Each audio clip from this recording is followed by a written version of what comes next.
fiatrena ny covid-19 tsy mitsatra manolotra sosikevitra ny antoko-panohitra ady amin'ny covid-19 tsy ampy ny fandraisana draikitra ny mpitondra fanjakana hoy ny olo-pirenena fandraisana ho mpiasam-panjakana pokaty ny fampanantenana ny mpitondra fanjakana hoy ny mpampianatra firama manolotra ny araba tompoko lasy tompoko vavy voantsika rehetra izay manaraka ny fahitalavitra ny MBS amin'ity arivariva ity tonga sondrainao atao anatin'ny fampalalambavao ka manasanao ampanajana sy ampitiavana izay anaraka izany hatramin'ny farany ho tantera aminao avy hatrany ary ny fivoaran'ny valanaretina coronavirus eto Madagasikara tamin'ny andron'ny omaly izay voaray androany ny tatitra mikasika izay ka toy izao ary ny andindininy mikasika izay ho an'ny datin'ny omaly alatsinainy 12 Aprily 2024 dia olona enina no matin'ny covid-19 manerana ny nosy 25 noho izany ny fitambaran'ireo nodimandry hatramin'ny 13 Martsa 2024 420 kosa ny tranga vaovao voatily tamin'ireo fitaliana 700 izay natao omaly ihany toy izao kosa ary ny fitsijarany mikasika izay analamanga 770 folo tany Diana 410 tany Automatsiatra 3 tany Boeny 9 tao Vakanakaratra 4 kosa ny tao Amoromani 5 tao Bongolava 5 Analanjorofo 4 Anosy 4 toy izay ihany koa ny tao Iorombe 5 tany Itasy 12 tany Androy olona fito amby 3 araka izany no mbola manaraka fitsaboana amin'izao fotoana izao ka 20 no manana tranga fahasarotana na ilay antsoina hoe forme grave.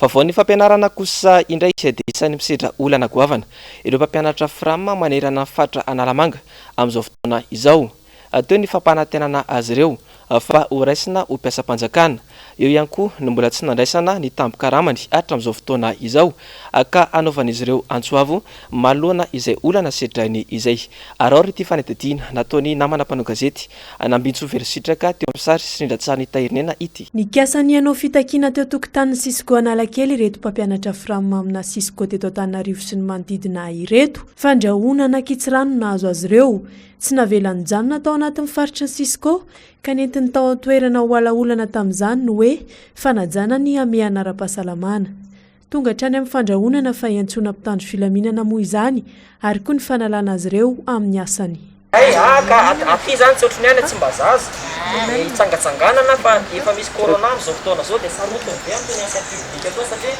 misy ny akizy mianatra amin'itony désinfecté na sekoly tsy mahazo asiana olona betabe aty dia mba hiangaviana ireo satria ty izy ty mbola arabearivelo ato mba voaka ny tokotanim-pianarana nareo azafady tsy mety be zay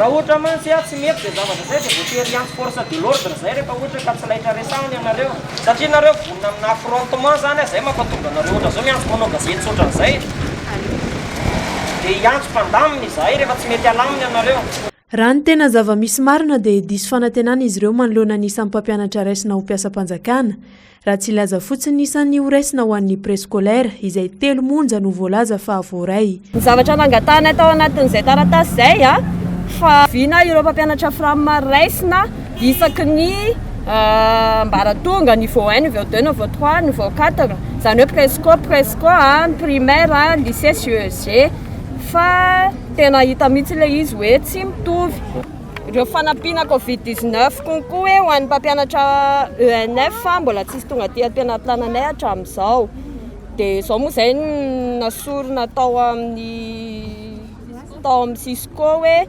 miala eto fa tsy azo hitangongongonana eny manaiky izay hoe miala eo fa saingy kosa mba mangataka hoe mba valio re tompoko ny fitakianay fa tena efa noana izahay Akoatr'izay, nambaran'ireo mpampianatra frama ireo fa tsy mbola nahazo ny tambo-karamana izy ireo hatramin'ny fidiran'ny mpianatra tamin'ity taom-pianarana 2024 2025 ity ka mitaky ihany koa ny amoana izany indrindra amin'izao fotoan-tsarotra izao. mitaky ny tena zoanay zay ary mitaky ny mezakasina anay ary miantso atsika rehetrarehetra mpampianatra frama manerana ny Madagasikara anampy anay satria zay zao voaroaka tato amin'ny Cisco ary ndroasa chef Cisco Antanaville zay fa tsy mahazo manao famplazana amin'ny mpanao gazety tele fampiororona miainga any amin'ny tale chef Zapy chef Cisco Drain miatra aminay fampiororona satria zay mitako zoanay zay satria zay azo tsy pindina reo contractuel reo raha zay fa crayon ny anarany azo commune no zany toko manetany zay mpampianatra frama apio zay toany zay raha tsy mivaly ny fangatahana ho izy ireo dia iara hitokona tsy hanao ny asany izy ireo amin'ny fidirana manaraka. Lafim-baovao ahafantateraka kosa indray dia nitrangana lozam-pifamoivoizana Matsiravina tetsy bypass omaly alina ka namozana ain'olona 7 raha ny fampitambavao voaray hatramin'ny androany. Malona ny lozam-pifamoivoizana tato ato izay mifanesinesy dia nitondra fanazavana ny amin'ny tokony toe-tsaina sy fahaizana ary fitondran-tena ananan'ny mpamily ny mpampianatra iray eny anivony ireny fianarana mamily fiara ireny na ny auto-école ireny. Ary ny fanidadiana nataony Nambetsovelo-Sitraka teo amin'ny sary sindran-tsany tahirinena rano. Sesilany tato ato ny lozam-pifamoivoizana indrindra teny amin'ireo lalana malalaka tsy dia ahitana fitohanana loatra. Saika noho ny adisoana avy amin'ny mpamily avokoa no nitarika ny loza ka namoizana ain'olona hatrany. Teboka 3 lehibe no mila tandreman'ny mpamily rehefa mitondra fiara raha ny fanazavan'ny mpampianatra iray amina fianarana mamily fiara. Dia tokony aloha zany mafy aloha ny tontolo lana fifamoivoizana. Ray aloha zay iny tsy azontsika lavina fa izantsika mifeny tontolo fifamoivoizana zany eo amin'ny lalàna. Faharoa dia eo amin'ny resaka ohatra fandraisana zava-pisotro misy alcool. Ray koa zany zay facteurana accident zay tsy azo elana ary ny 90% manodidina an'izay amin'ny accident mitranga dia ny fandraisana zava-pisotro mahamamo. Dia tena hita mihitsy zany ny tandrevaka ataon'ny mpamily sasany amin'ny resaka fitondrana fiara amin'ity fa manana ohatra n'ilay fahalalan'ny lalana. Fahalalan'ny lalana nefa indraindray ao anatin'ny indro kely tsy voatandrina fotsiny. Tsy miankina amin'ny hoe sarotra namora ny familiana fa miankina amin'ny fahasahiana sy ny fahavonona nandresin'ny tahotra ary hiatrika ny dia hoy ny fanazavany. Fa raha vao ny tahotra no mibahana ao anatin'ilay olona ray dia tsy havita mihitsy izy nanakisaka ny fiara totrika tsasa-metatra azy aloha. Ray zay. Rehefa ao anatin'ilay fitondrana fiara indray dia azavaina amin'ny tsara mihitsy ny hoe raha hitondra fiara ianao zany dia mila mailo amin'ny zavatra rehetra.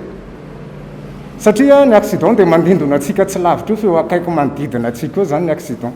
No zany tsy tokony zany hitrangana hoe fataitairana no hoe sendoatra tampika eny ananiny eny ary fa anankiray fatelo farany raha hitondra fiara dia mila tony tsara aloha ny olona anankiray fa tsy hoe olona avy mifamaly taman'olona na manana problème any amin'izay misy azy any dia ndeha hitondra fiara mety hahatonga accident koa satria tsy mifantoka tsy concentré amin'ilay resaka familiana fiara izy dia mety tsisy ohatra mandeha amin'ny antonony mandeha amin'ny antonony tsara.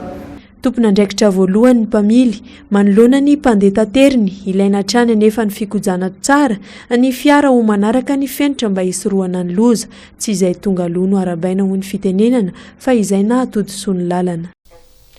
Fanahoraka atao anatin'ny tambajotra tserasera sy tena nivo ny fiarahamonina rehetra teny indrindra fa tany amin'ny faritra ny mikasika ilay aretina mpahazony biby izay mety mifindra amin'ny olombelona. Na dia mbola tsy nandrenesana ity aretina ity aza ny teto Andrenivohitra na ny teto Antananarivo dia efa mandray fepetra fisorohana izany sady ireo mpiompy amin'izao fotoana izao. Miala ranombana Andry Rakoto. Ireo biby fiompy toy ny omby, ny ondry ary ny osy no ataon'ilay aretina antsoina hoe fièvre de la vallée du Rift lasibatra ary mety hitarika amin'ny fahafatesan'ireo biby ireo mihitsy izany. Tany amin'ny faritra Vatovavy Vinany no niatombohan'ity aretina ity ny 13 Martsa lasa teo. Omby 770 no indranaripaka ity aretina ity tany an-toerana ary 770 ireo omby voany izany. Efa nahitana io karazana aretina mpahazon'ny biby io ihany koa tany amin'ny faritra Atsimo andrefana ka omby sy ondry amanosy 230 no voany izany. Ny faritra Diana kosa no faritra fahatelo nisy ity aretina ity ka omby 370 no voamarina fa voany izany ka maty ny fito tamin'izy ireo. Na dia mbola tsy nandrenesana mikasika ity aretina ity aza ny teto amin'ny faritanin'ny Antananarivo dia manohy ary efa miomana amin'ny fisorohana izany ny mpiompiomby iray efa mataonany eny Androndra eny. Ny tany Atsimo mety nisy fa raha hoe Antananarivo mbola tsy naheno hoe misy aretin'omby zany eto.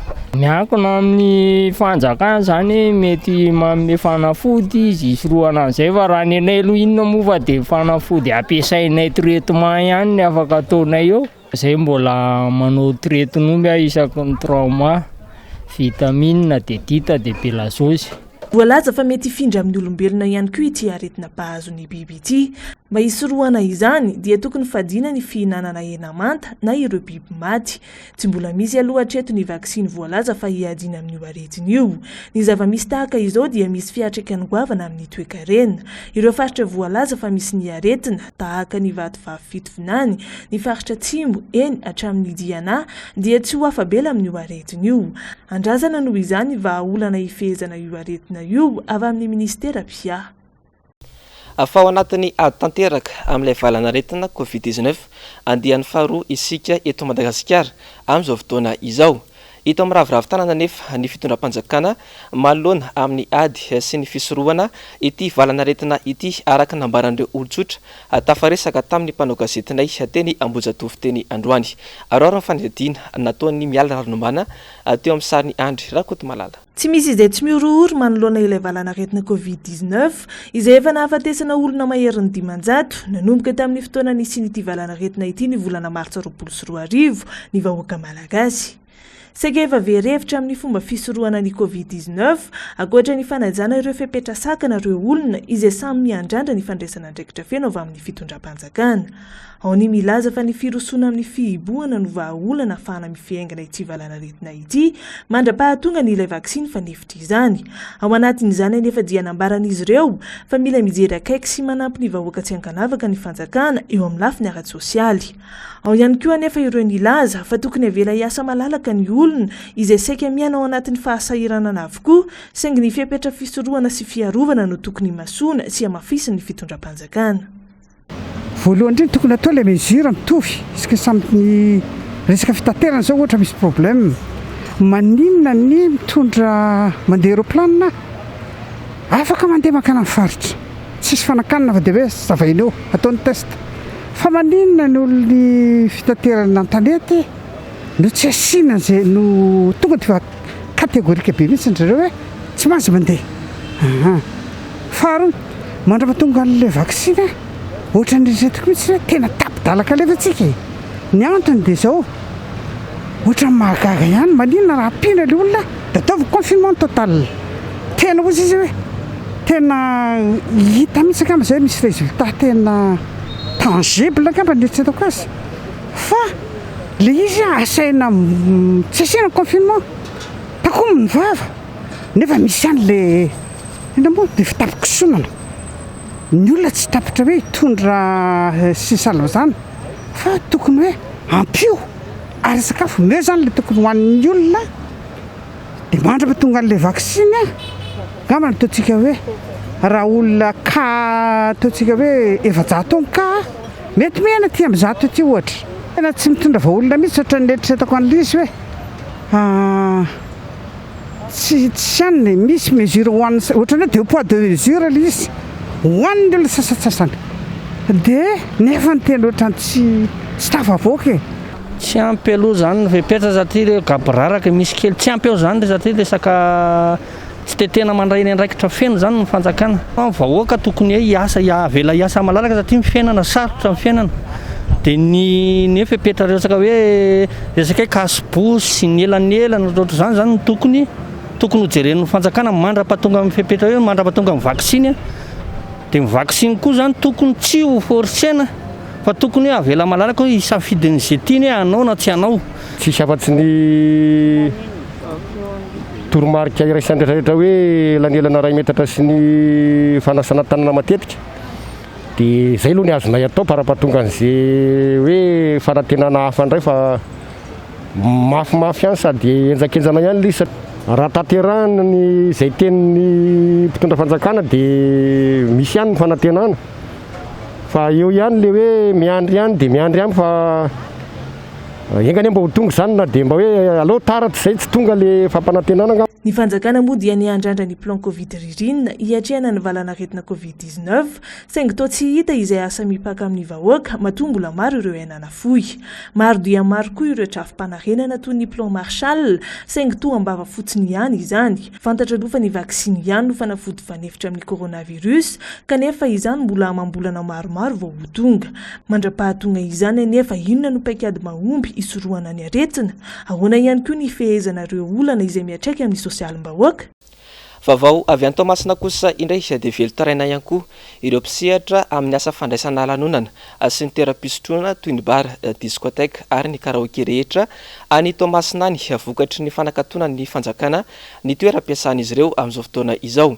Manao antsoavo ho an'ny fitondram-panjakana maefa noho izany izy ireo fa maro no tapaka fidiram-bola ary tsy vitsy amin'izy ireo ihany koa no mbola ananan'ireny banky ireny trosa amin'izao fotoana izao. Araora ny fanadihadiana mikasika izay. Tapaka fidiram-bola nakabeazan'ireo mpisehatra amin'ny lanonana eto Toamasina amin'izao, na ny mpiasa na ireo mpampiasa.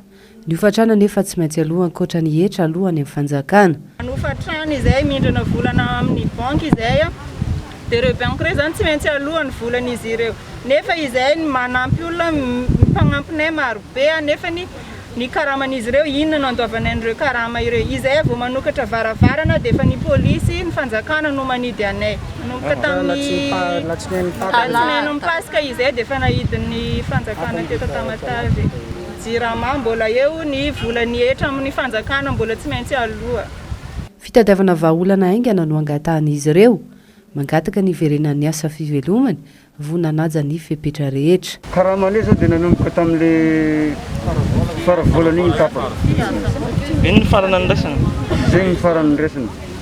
Ny fijerena sosialim-bahoaka no tokony ataon'ny fanjakana.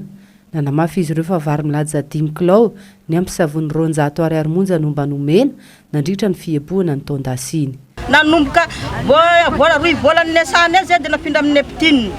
Tampoka be taminay amin'ny ranany tako. Taratasy tonga le 18, le 19 zay fa nafindran-jareo. Nefa zay nanomboka zay nifindra le 19 zany na vola 100 000 tsy entina mody an-dragno. Frein nefa etsondany. Zao zany tsy ampifiry volagny nesagna zay dia fa zao koa mahazo anay. Dia mba mangataka zany zay mba jereo ankaiky zay fa azo ataon'izao zay Tamatavy. Fa mba jereo ankaiky fa mijaly zay Tamatavy ataon'izao. Vaovao maresaka iraisam-pirenena kosa indray neontsika maneho ny fiarahana amin'ity arivariva ity any Jerosalema mantsy dia saika miverina amin'ny andavanandro ny fanokafana ny volan'ny Ramadany amin'izao fotoana izao. Jerena manokana kosa nefa ireo olona izay efa navita ny fanefitry ny vaksiny Covid-19 any toerana tamin'ity androany ity. Araora ny fanadihadiana nataon'ny Ravira Zavomaina teo amin'ny rindran-tsary ny Mateo Prince. Roa taona ny sesy izao, voasemban'ny Covid-19 ny fankalazana ny Ramadany manerana izao tontolo izao. Noho ny fanaovam-baksiny tany Jerosalema ny Israel, mahazo mamonjy ireo toerana masina fivavahana ireo Arabo sy Israeliana musulman, nanomboka ny sokatra ihany koa ny toeram-pivarotana any amin'ireo tanàna kely. Vao marambe no efa nanomboka ny fikarakarana ireo moské, toerana ndraisina ireo mpino, mipetraka hatrany ny fanajana ny fepetra sakana rehetra, isorohana ny fianaky ny aretina, iray metatra na mihoatra ny elanelana, ary tsy maintsy manao ary vavaorina avokoa ny rehetra. Eny amin'ny tany malalaka ihany koa, nisy ny natao toerana ivavahana ka samy mitondra ny lafika any avy ny tsirairay, misy ny imama mitarika amin'ny fotoana. Mandritra ny fotoana Ramadany moa, ny zomay izay fotoam-bavaka lehibe, mahavorim-pino musulman hatramin'ny efatretsy isa ny toerana malalaka ny moské, ny ankamarony avy any Jerosalema Atsinanana sy Arabo Israeliana. Mila manana fahazon-dalana manokana avy amin'ny fanjakana Aprily kosa hiazo any Jerosalema amin'ny Palestiniana sy ireo avy any Cisjordanie. Iraim-bava kosa eo amin'ny vaovao ara-toekarena eo amin'ny sehatra iraisam-pirenena. Mavesatra ho an'ireo orinasa mpanodina lamba ny fiantraikany akora ampiasaina saika lany avokoa mantsy ny tahirana ampiasaina tamin'ny taon-dasa. Araora ity fanadihadiana nataon'ny Ravira Zavomaina sy Mateo Prince ity. Manomboka mahazo sehatra ny fanodonana lamba amin'izao ny fiakaran'ireo akora fototra ampiasaina. Any Eropa, saika miakatra avokoa ireo akora mety mifandraika amin'ny fanodonana lamba, manomboka amin'ny kofehy ampiasaina hatramin'ny fitaovana famonosana n'entana, na lany n'entana ny fotony, na tara ny fahatongavana ireo mpandrarà, manomboka miantraika ny herintaona nisian'ny Covid-19. Ny karazana akora lin izao, niakatra hatramin'ny 520 ny vidiny, niakatra hatramin'ny 10 ny acrylique, ary 50 hatramin'ny 20 ny polyester. Ankoatra izay, Niakatra ihany koa ny saran'ny fitaterana miampy ny fahatarany fahatongavanentana lasa mihoatra ny telo herinandro hatramin'ny telo volana ny fotoana ny fanarahana. Betsaka amin'ireo mpandrarano voatery manaiky tsy fidiny ireo fiakaram-bidy ireo noho izany. Maro moa ny firenena mamokatra akora fanontonana lamba ho aminy ary manana ny orinasa manodina izany. Ny eto Afrika mbola sarotra eny aminavina ny toy izany raha ny eto Madagasikara dia nikatona noho ny krisy sy ny tsy fisian'ny fanampiany fanjakana ny orinasa fakaba sasany. Ireo fahatrano mba mamokatra asy na coton nijanona avokoa.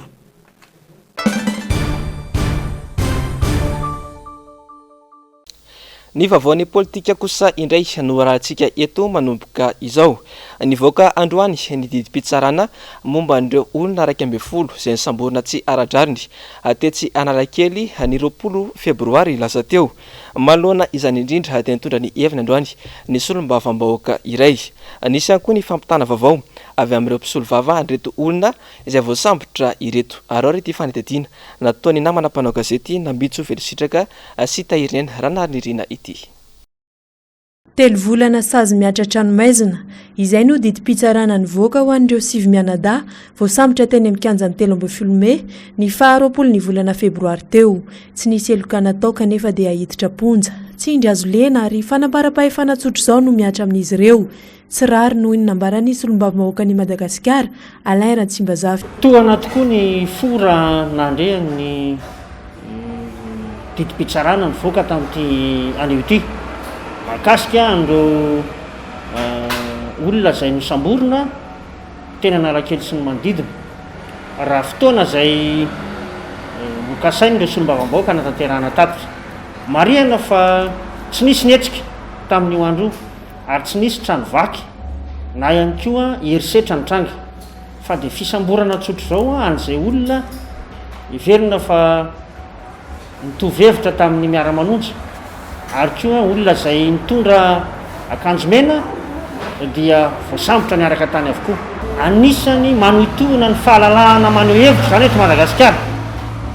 Kanefa ny firenentsika dia ao anatin'ny tany demokratika tokony alalaka ny fanehoan-kevitra ary ireo olona ireo dia olona nandeha tongotra fotsiny teny an-dalana. Araka ny fampitam-baovao voaray nangataka fampiakarana teo anivon'ny fitsarana moa ny mpisolo vava azy ireo manoloana ny mbola hiatrian'izy ireo ny sazy iray volana sy tapany asainy efaina ary mbola andrasana ny fotoam-pitsarana manaraka mikasika izay raha azo valiny na tsy. Mbola amin'izay lafin'ny vaovaon'ny politika izay hatrany dia nitondra ny heviny sy ny fanazavana tamin'ny mpanao gazety androany ny solombavam-bahoaka ny Madagasikara voafidy atao amin'ny boribory tany fahadimy mikasika ny raharaham-pirenena misy eto amin'ny firenena amin'izao fotoana izao. Nambarany fa efa azo ny antokony mpitondra fanjakana avokoa ny maraonisa inanivy ny androm-panjakana rehetra saingy ny fantrana mianjady amin'ny vahoaka ity dia mbola tsy afaka hatramin'ny androany. Ary ity fanetadiana ity eo amin'ny sary sirindra tsara nitoky raha marila. Efatrany amin'ny 20 isanjato ny solombavam-bahoaka eo anivon'ny antenimena-pirenena dia mpanara-dia ny mpitondra fanjakana avokoa. 100 isanjato kosa ireo olona no miara-dia aminy. Toy izany akoa ireo mpikambana eo anivon'ny fitsarana avo momba lalam-panorenana na dia nandalo fifidianana azy ireo mpikambana dia fantatra tamin'ny alalan'ny vaovao miparitaka fa olona akaiky ny mpitondra na olona natolotry ny mpitondra fanjakana avokoa ny 90 isanjaton'izy ireo. Ny ben'ny tanàna manerana Madagasikara koa dia toy izany. Manana ny maraonisa ny avy amin'ny IRK. Manjaka araka izany ny lokom-boasary eo anivon'ny fitantanana ny firenena saingy mbola miloko mena hatrany izay jerena eto Madagasikara, izany hoe olana avokoa izay jerena. Manjaka ny kolikoly, tsy voafeny valana retina mandripakolona, ny vidim-piainana tsy mitsahatra miakatra, tsy maharaka ny oksijena sy ny fanafody eny anivon'ny hopitaly, ny vahoaka mandry andriranantsy noho ny tsy fandripahalemana, ny harem-pirenena mivoaka antsokosoko, demokrasia vohitsakitsaka sy ny maro tsy voatanisa. Na dia manana maraon'izy aza ity mpitondra fanjakana mijoro ity dia mbola tsy voavahany ihany ny olana sedrainy ny malagasy. Anananareo atoko ny fitondrana, miara-dia amin'ny fitondrana ny maro anisa. Farany teo dia lasanareo ny teny anivon'ny ACC. Ary mbola ao anatin'izany misy fianakaviana, vadina efa tompona andraikitra ambony ao anivon'ny fitondram-panjakana. Efa anareo ny Sénat 100 isanjato, anareo amin'ny 70 isanjato, raha kely na 20 isanjato ny antenimera-pirenena.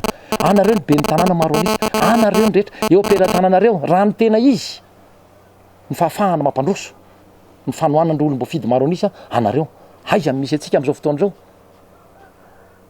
tena mampalahelo le vahoaka malagasy fa miandro fahafatesana tena miady rery le vahoaka malagasy inona ny fepetra raisinareo mila tena miseho resezira mila mireaziry nareo faranjiaingana manova fomba fanao ry mpitondra fanjakana hovay ny fomba fanaonareo hovay le fomba fiasanareo fa maty le vahoaka miandro fahafatesana sisa ny vahoaka malagasy tsy naomby anareo teo aloha teo ny ariary ny tsy fahombiazanareo zay rotona sy tapan'izay hovay ny fomba fanaonareo hovay ny olona raha ilaina indrindra ao anatin'izao ady iraisana efa nanekenina mpanohatra miara iady am'izany zay mahatonga anay miteny toy izao raha iverenina na ny tantara dia samy efa nanana maro anisa tena nivo ny androm-panjakana sy teny fotony avokoa ny mpitondra ny fandimby rehetra teto Madagasikara saingy ny vahoaka hatramo ny tompo-teny farany amin'ny matompo-pahefana azy fanaino ny heviny sy ny fomba fijeriny any raharam-pirenena ankehitriny akoho any antoko HVM any aloatra mangoro any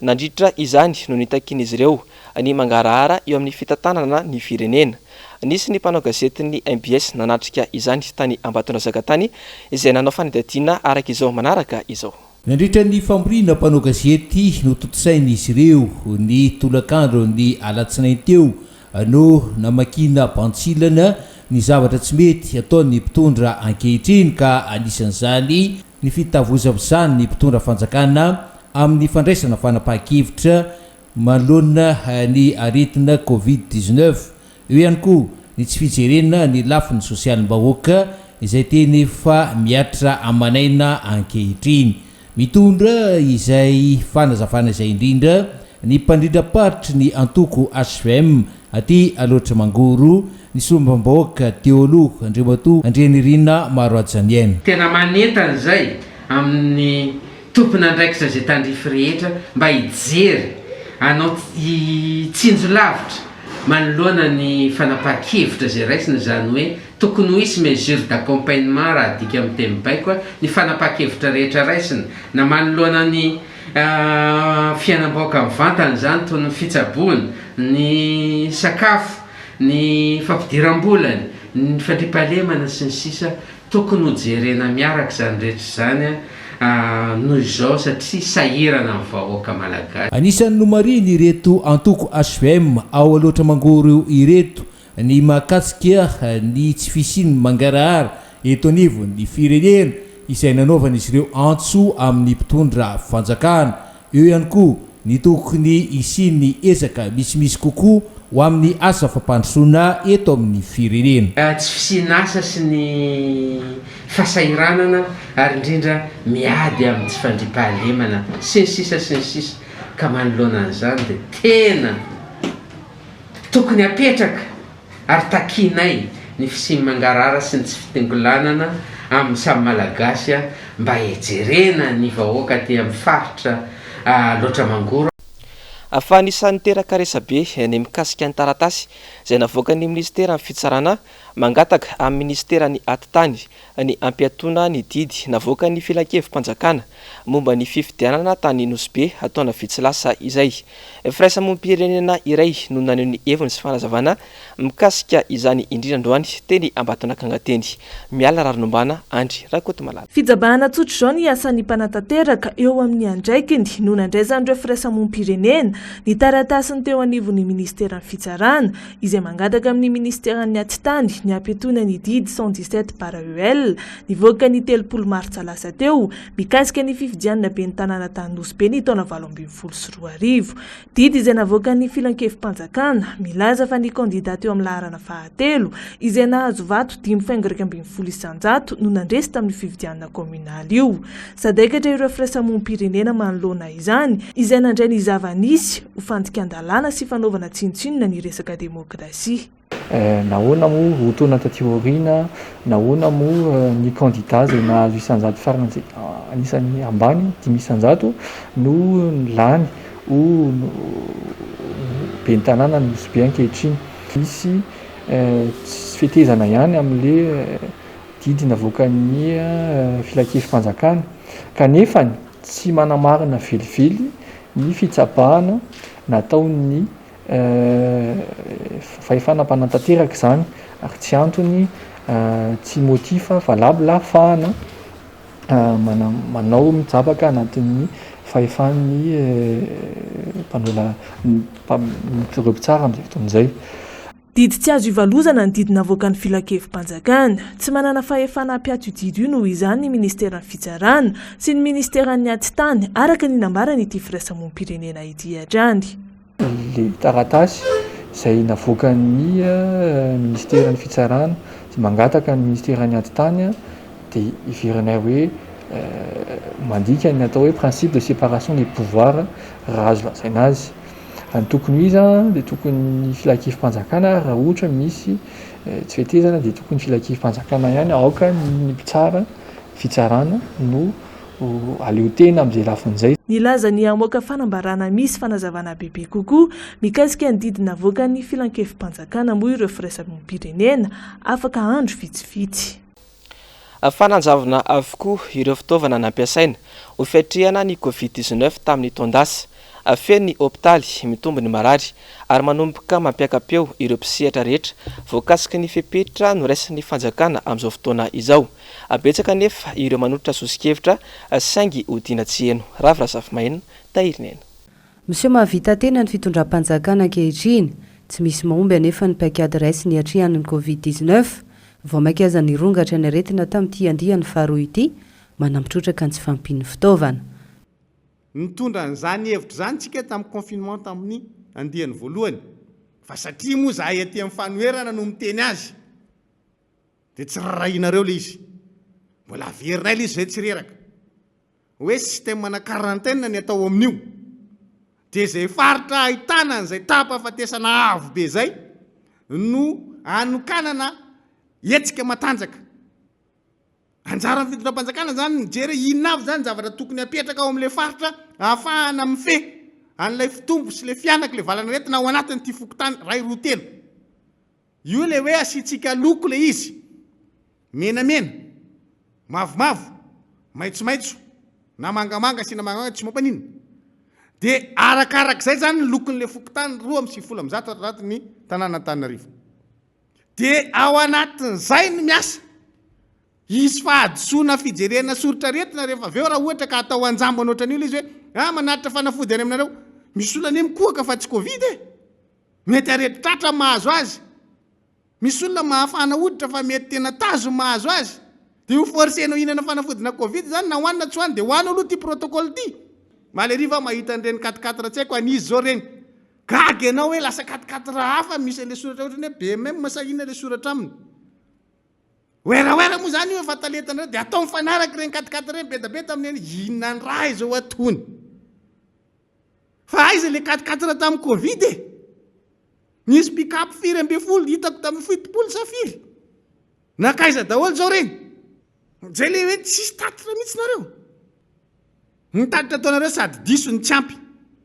Anisan'ny sosikevitra nareo sy ny avy amin'ny fanoherana ny tokony anaovana vaksiny. Ny kemi-fanjakana izany saingy tsy naharenesampeo hatramin'izao.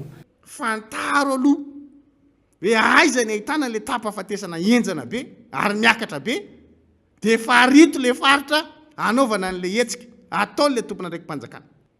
Akoatra ny resaka oxygène sy ny resaka herinaratra zany inona le lahara-pahamehana amin'le fitondram-panjakana. Ny vaksiny iny efa tsy hitanareo mba miandra hoe inona zany ny tohin'le resaka vaksiny. Hoe aiza ho aiza tsika amin'izao fotoana izao. Fampanontany izay namana rehetra atao miara-monina mba mahazo info mikasika le resaka vaksiny ve? Samy tsisy mahazo. Ohatrany hoe tsy rahin'le fanjakana an'izany fa ny azy zay te hanao vaksiny mahazo mandeha any an-dafy. Zareo le mahazo voaka any an-dafy. Dia rehefa tonga any izy manao vaksiny dia izy ndray moeraoera aminao makasara io izy fatao vaksiny. Nareo nefa tsy ametra-pialana koa nareo fitiavanareo fanjakana io. Dia miaritra ny tsy fahaiza mitondra anareo zany le voaka malagasy. Dia iny fanetadiana iny koa ry tompoko lasy sy tompoko vavy netiko manakatona ny fampalalam-baovao tamin'ity androany ity. Isoraka ianao nanaraka izany hatrany farany. Isorana ihany koa ny teknisianina sy ny mpanao gazety izay niara-nisa laka nanatotosa somatsara izao fampalalam-baovao izao. Samy io samy tsara ho lavitry ny aretina ry tompoko lasy sy tompoko vavy. Veloma tompoko.